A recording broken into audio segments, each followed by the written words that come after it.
Hello friends, আসসালামু আলাইকুম। আমি Emruza Samuddin Khondokar check update tech news চ্যানেলের পক্ষ থেকে আপনাদেরকে জানাচ্ছি ওয়েলকাম।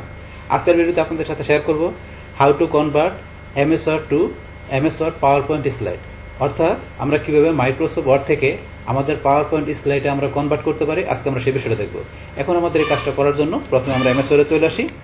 বাস এমএস ওয়ার্ড আসার পরে এখন আমরা কোন বিষয়টা বলছি যে এমএস ওয়ার্ড ডকুমেন্টে আমাদের এই যে এখানে যে টেক্সটগুলো আছে, তো এখান থেকে আমাদের এই টেক্সটগুলো আমরা এখানে টাইপ করার পরে এখানে এটা আমরা কি করব, আমরা যে এখান থেকে তো মাইক্রোসফট ওয়ার্ডে আমরা প্রেজেন্টেশন করতে পারি না, সেই ক্ষেত্রে আমাদের এই টেক্সটগুলোকে আমরা কনভার্ট করে আমরা পাওয়ার পয়েন্টে নিয়ে যাব, যাতে সেখান থেকে আমরা কি করতে পারি, প্রেজেন্টেশন করতে পারি। আর সেই কাজটা মূলত আজকে আমরা দেখব। তো এখান থেকে আমাদের এই কাজটা করার জন্য এখন আমাদের কি করতে, প্রথমে আমাদের টেক্সটগুলো এবার টাইপ করার পরে একটু আমরা সাজায় নিব। তো সাজানোর জন্য উপরে এখানে ধরুন আমাদের এই যে হিডিংগুলো দেওয়া আছে, পাশাপাশি এখানে এইভাবে টেক্সটগুলো দেওয়া আছে। এখন হিডিংগুলো প্রথমে সাজা নেই। যেমন এখান থেকে আমাদের প্রথমে এই যে এটা আমরা সিলেক্ট করে এখান থেকে ধরুন আমরা কি করি, আমাদের এই যে এখান থেকে স্টাইলের মধ্যে আমরা এটা দিলাম কি, এখানে ধরুন হিডিং 1 দিলাম। বাস তারপরে এটার এখানে সবগুলো আমরা এভাবে হিডিং 1 দিতেছি, সিলেক্ট করে এভাবে আপনারা হিডিং 1 দিয়ে দিবেন। বাস তারপরে আমরা এগুলো সিলেক্ট করে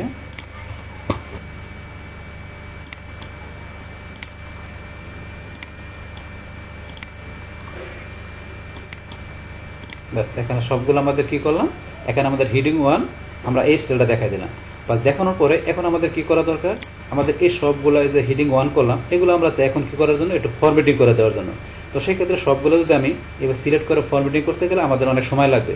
তাহলে আমরা কি করতে পারি, আমাদের শুধু একটা হিডিং এবার আমরা সিলেক্ট করব, করার পর আমরা এদিকে ডান দিকে আসবো, আসার পরে এই যে সিলেক্ট আমরা এখানে ক্লিক করব, করার পরে এখানে ধরুন এই যে লেখা select text to similar formatting, আমরা এই অপশনটা যদি ক্লিক করি বা সবগুলো যেগুলো আমরা এখান থেকে হিডিং 1 দিচ্ছি সবগুলো কিন্তু সিলেক্ট হয়ে গেল। বা সিলেক্ট হওয়ার পর এখন সবগুলো হিডিং আমরা এখান থেকে এই যে বোল্ড করা আছে, তারপর আমরা চাইলে এটার ফন্ট চেঞ্জ করে দিতে পারি, তো সবগুলোর ফন্ট চেঞ্জ হয়ে যাবে। তার জন্য আমরা এখান থেকে এই ফন্টটা দিলাম, সবগুলোর মধ্যে এই ফন্ট চলে আসছে। তারপরে চাইলে আপনি এখান থেকে একটু সাইজ বড় ছোটো যা করা দরকার আমি একটু করে দিতে পারি, এতটুকু সাইজ রাখলাম। তারপর এখানে আপনারা এখান থেকে কীরকম কালার দেবেন ফন্টের সেটা দিতে পারেন। কারণ এখান থেকে আমি এরকম একটা ফন্ট কালার দিয়ে দিলাম বা সেটা দিলাম। তারপর যে আপনি আন্ডারলাইন দিয়েছেন আন্ডারলাইন দিতে পারেন, মানে এগুলো আপনি এক্সট্রা বেশি আপনি করতেছেন করতে পারেন, তো আন্ডারলাইন দিব উঠাই রাখলাম। তারপর এখানে আরও যে বিষয়গুলো দেওয়া আছে এগুলো আপনারা করতে পারেন। তারপরে যে চেঞ্জ কেস থেকে আপনি যে চেঞ্জ করতে চান করতে পারেন, যে আপনি সবগুলো আপার কেস দেবেন, আপার কেস দিলাম, সবগুলো আপার কেস হয়ে গেলো। বাস এইভাবে আপনি ফরম্যাটিং করে দিতে পারেন। বাস এইটা তারপরে ধরুন আমার এই যে ভিতরে প্রত্যেকটা এখানে যে আপনার যে পয়েন্টের মধ্যে আপনার এই যে টেক্সটগুলো দেওয়া আছে এগুলো আপনি একটু সাইজ করে দেবেন। তাহলে করার জন্য আমাদের সেম পাবে, এগুলো আমরা সিলেক্ট করে আমরা ধরুন কী দিলাম, হিডিং 2 দিলাম। আবার এটা আমরা সিলেক্ট করে এখানে কী দিলাম, এইটা আমরা সিলেক্ট করার পরে এখানে হিডিং 2, বাকিগুলো এইভাবে সবগুলো আমরা এখান থেকে সিলেক্ট করে এইভাবে হিডিং 2 করে দিব।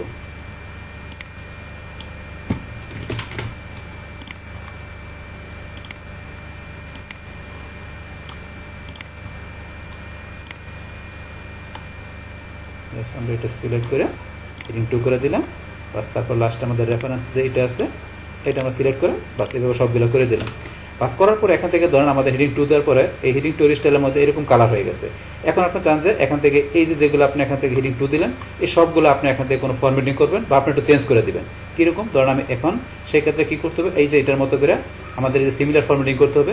তাহলে এখান থেকে ধরেন আমি এইটুকু টেক্সট সিলেক্ট করে আমি যে সিলেক্টে যে কী করলাম, এখান থেকে সিলেক্ট টেক্সট সিমিলার ফরম্যাটিং এটা আমি দেখাই দিব। তা সবগুলো কিন্তু আমার সিলেক্ট হয়ে গেল। বাস সিলেক্ট হওয়ার পরে এখন এটার মধ্যে আপনি কী করবেন, এখান থেকে কালারটা চেঞ্জ করে দেবেন। তাই আমি কোন কালার দিব, ধরেন অটোমেটিক ব্ল্যাক কালার দিয়ে দিলাম। তারপরে এখান থেকে ধরেন আপনারা এই টেক্সটগুলো বোল্ড করতে পারেন। তারপর আমি জাস্টিফাই করে দিই, লাইনগুলো এরকম আছে আমি একটু জাস্টিফাই করে দিই, লাইনগুলো সমান করে নিলাম। বাস তারপর এখান থেকে আপনি যদি লেখার সাইজ ছোটো বড়ো করতে চান, একটু বড়ো করতে চান বড়ো করে দিতে পারেন। তারপর অন্য কাজগুলো আপনি করে দিতে পারেন।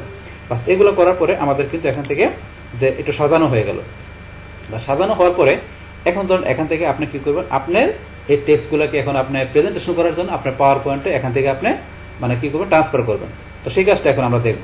তা দেখার জন্য এখন ধরুন আমরা কী করতে হবে, এখান থেকে আমরা চলে আসবো আমাদের এই যে আমরা এখান থেকে যেতে পারি, এখান থেকে যে আমাদের এই যে মোর কমান্ডসে যায় আমরা এখান থেকে এই যে কুইক এক্সেস টুলবার আসতে পারি, অথবা আপনি সেম অপশন আসার জন্য ফাইলে গিয়ে আপনি অপশনে যাবেন, যার পরে এই যে কুইক এক্সেস টুলবার এখানে চলে আসবেন। বাস আসার পরে এখানে ধরুন আমরা এই যে অপশনটায় যাবো, যার পরে এখানে অল কমান্ডস, বাস অল কমান্ডটা এখানে যাবেন। তারপরে ভিতরে যে কোনো একটা জায়গায় আপনি ক্লিক করে আপনি আপনি এই যে এসে চাপ দিবেন, এস চাপ দিলাম, দেওয়ার পর এখানে এই যে এরকম চলে আসছে, একটু নিচ দিকে আসবেন। আর নিচ দিকে আসে আমরা আসার পর আমাদের যেটা প্রয়োজন সেটা আমরা একটু নিচ দিকে আসলে এখান থেকে পাবো। তাহলে এখান থেকে কোনটা আমাদের প্রয়োজন, আর একটু নিচে আসলে আমাদের যেখান থেকে আমরা কোনটা সেন্ট এই যে আমরা একটু নিচে আসে চলে আসছে, তাহলে আপনি এভাবে নিচ দিকে আসবেন। এখানে দিন, অথবা আপনি যদি এখান থেকে সেন্ড একটু দ্রুত টাইপ করে দেন তাহলে কিন্তু হয়ে যায়, তাহলে আপনার অনেক সময় সেন্ড অপশনে চলে আসে, যদি সেন্ড আপনি দ্রুত টাইপ করে দেন তাহলে আমরা সেভাবে না করে আমরা এসএস চাপ দিই, এসএস সিরিয়ালে আসার পরে তো নিজ দিকে আসলাম, আসার পরে এই যে এখানে ধরুন যে send to Microsoft power point, আমরা মাইক্রোসফট পাওয়ার পয়েন্টটা সেন্ড করবো, তাহলে আমরা এই যে অপশন যেটা আছে এটা এখান থেকে সিলেক্ট করবো, করার পর আমরা অ্যাড আমাদের এই কুকি অ্যাক্সেস টুলবারের নিচে আমরা অ্যাড করবো, তাহলে এটা সিলেক্ট করার পর অ্যাডে ক্লিক করলাম, বাস এখানে চলে আসলো, এখানে চলে আসলে কিন্তু আমাদের এই যে এখানে চলে আসবে, এখানে চলে আসছে, এখন আমরা ওকেতে ক্লিক করলাম, বাস ওকেতে ক্লিক করার পর আমাদের এই যে অপশনটা এখানে চলে আসছে send to Microsoft power point, তাহলে এখন আমাদের এগুলো একটা ক্লিকের মাধ্যমে আমাদের মাইক্রোসফট পাওয়ার পয়েন্ট আমরা সেন্ড করে দিব, তাহলে আমরা এখানে ক্লিক করি, তাহলে আমরা এখানে send to Microsoft PowerPoint অপশনটায় ক্লিক করলাম, বাস ক্লিক করার সাথে সাথে আমাদের এখানে মাইক্রোসফট পাওয়ার পয়েন্টটা সেন্ড হয়ে গেল, তখন এখানে চলে আসছে, এখন আমাদের ফাইল, তারপরে যে আমাদের পরবর্তী হোম, তারপরে প্রত্যেকটা কিন্তু এখানে চলে আসছে, এটা ব্ল্যাঙ্ক আসছে, এটা আমরা ডিলিট করে দিলাম, তারপরে এই যে পরবর্তী যেগুলো এদের প্রত্যেকটা চলে আসছে, আমরা নিজেকে আসি রাষ্ট্রের রেফারেন্স এগুলো চলে আসলো এখানে কিন্তু আলাদা একটা পয়েন্ট অনুসারে, এখন এগুলো আপনি একটু ডিজাইন করে দিতে পারেন, আমরা এখানে আসার পরে এই যে আপনি ডিজাইনে যাবেন, যার পর আপনি কীরকম ডিজাইন নেবেন এখান থেকে ডিজাইন সিলেক্ট করে দিতে পারেন, ধরুন আমরা এখান থেকে এই ডিজাইন কিংবা ধরুন এটা রাখলাম, আর আপনার মতো করে সুন্দর আপনি একটা ডিজাইন দিয়ে দিলাম, বাস ডিজাইন এখানে আরও আছে, আপনি যেটা ভালো লাগে সেরকম ডিজাইন দেবেন, বা ডিজাইন দেওয়ার পরে তারপরে এখানে কিন্তু আপনার পাওয়ার পয়েন্টে অ্যানিমেশন সেট করার অপশন আছে, আপনি যে অ্যানিমেশন থেকে অ্যানিমেশন আপনার সেট করে দিতে পারেন, এখানে অ্যানিমেশন সেট করার অপশন আছে, আপনি কীরকম অ্যানিমেশন দেবেন, তো এগুলো করার পরে লাস্টে ধরুন এটা আপনি এখান থেকে এই যে অপশনটা যেটা দেওয়া আছে এখানে স্লাইড শো, এই যে নিচে দেওয়া আছে এখানে আমরা যদি এখানে ক্লিক করি, বাস এই দেখেন আমাদের এখন সুন্দরভাবে এখানে চলে আসলো, এখন আপনি যদি পেজ ডাউন দেন, বাস এই যে এখানে পরবর্তীতে হোম ট্যাবের আপনার যে বিষয়গুলো আছে এখানে কিন্তু টেক্সট লেখা আছে, আবার আমরা পেজ ডাউন দিই অথবা ডাউনেরও চাপ দিই, এই যে ডাউনেরও চাপ দিলেও হবে অথবা পেজ ডাউন চাপ দিলেও আপনি আস্তে আস্তে নিচ দিকে আসতে পারবেন, আবার আপারও চাপ দেন অথবা পেজ আপ চাপ দেন উপর দিকে আসতে পারতেছেন, উপর দিকে আসতে পারছেন, তাহলে এখান থেকে কিন্তু আমরা প্রত্যেকটা পয়েন্টের ভিতরে যে টেক্সটগুলো আছে সেগুলো কিন্তু এইভাবে আমরা যেগুলো পাওয়ার পরে নিয়ে আসা ইজিলিভাবে আমরা সুন্দরভাবে ডিজাইন করে দিয়ে অ্যানিমেশন দিয়ে আমরা কিন্তু প্রেজেন্টেশন করতে পারি, তাই কিন্তু বিষয়টা আমরা দেখলাম। তাহলে এখন আমরা এইভাবে মূলত কী করতে পারি, আমাদের এমএস ওয়ার্ড যে একটা ডকুমেন্টের মধ্যে আমাদের এইভাবে টেক্সটগুলো লেখার পরে সেটা আমরা একটু ফরম্যাটিং করে সুন্দরভাবে সাজায় কীভাবে আমরা এখান থেকে যে আমরা পাওয়ার পয়েন্টে আমরা কনভার্ট করে আমরা এখানে স্লাইডে নিয়ে আসতে পারি, সে টোটাল বিষয় আমি আপনাদের সাথে কী করলাম শেয়ার করলাম, বাস তাহলে এই আমাদের এখানকার টোটাল বিষয়টা মূলত আমাদের আজকের ভিডিও। ডিয়ার ফ্রেন্ডস, আমার আজকের এই how to convert MS Word to PowerPoint slide এই ভিডিও যদি আপনাদের কাছে ভালো লেগে থাকে কিংবা এই ভিডিও থেকে আপনারা কিছু শিখে থাকেন, উপকৃত হয়ে থাকেন, তাহলে আমার এই যে কাপড় টেকনিক চ্যানেলটি আপনারা সাবস্ক্রাইব করবেন, লাইক করবেন, কমেন্ট করবেন এবং সবার সাথে শেয়ার করবেন।